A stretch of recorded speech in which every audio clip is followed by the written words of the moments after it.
क्या आपको पता है कि बिजली बनाने की पूरी कहानी ही पलट दी चीन ने। यह हाल के दशकों में सबसे हैरान कर देने वाला आविष्कार है। चाइना ने 140 साल पुरानी बिजली बनाने की तकनीक उलट दी। अब बिजली बनाने के लिए भाप नहीं, कार्बन डाइऑक्साइड का इस्तेमाल हो रहा है। और कमाल यह है कि नई मशीन इतनी दक्ष है कि दुनिया की हर स्टील फैक्ट्री को एक मिनी पावर स्टेशन में बदल सकती है। सनद है कि चीन का यह सिस्टम पहले ही से ग्रिड से जुड़ चुका है और पारंपरिक स्टीम टरबाइनों की तुलना में 50% ज्यादा कुशल है। यही होता क्यों है? पिछले 150 सालों से पूरी दुनिया बिजली कैसे बनाती है? ऐसे कि पानी गर्म करो, भाप बनाओ, टरबाइन घुमाओ और बिजली बनाओ। चाइना ने साबित किया कि मॉडल पुराना हो गया है। ल्यूपानशुई के शोगांग सिचुआंग स्टील प्लांट में चीन ने एक सुपर क्रिटिकल CO2 टरबाइन चालू कर दी है, जहां CO2 गैस और लिक्विड दोनों तरह से काम करती है और टरबाइन चलाती है। यह बिजली उस 700 डिग्री के वेस्ट हीट से बनाई जाती है जो स्टील फैक्ट्री निकाल रही है और जो अभी तक हवा में उड़ जाती थी। जहां पारंपरिक भाप से चलने वाला टरबाइन अपनी दक्षता में 40% उत्पादन करता था, चाइना का CO2 टरबाइन अब 50% दक्षता के साथ बिजली बना रहा है। यह तकनीक दुनिया की एनर्जी इकोनॉमिक्स को बदल सकती है।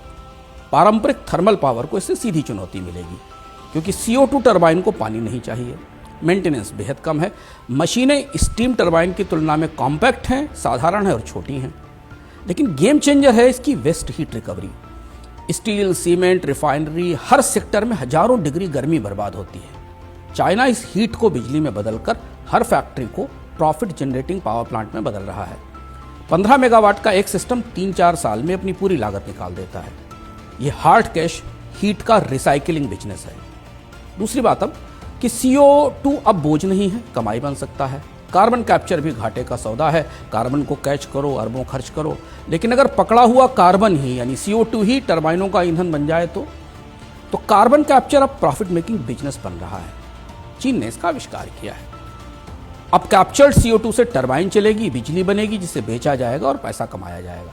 तीसरी बात यह कि super critical CO2 steam condense होती है, इसलिए टरबाइनें छोटी होती हैं, 80% तक छोटी होती हैं।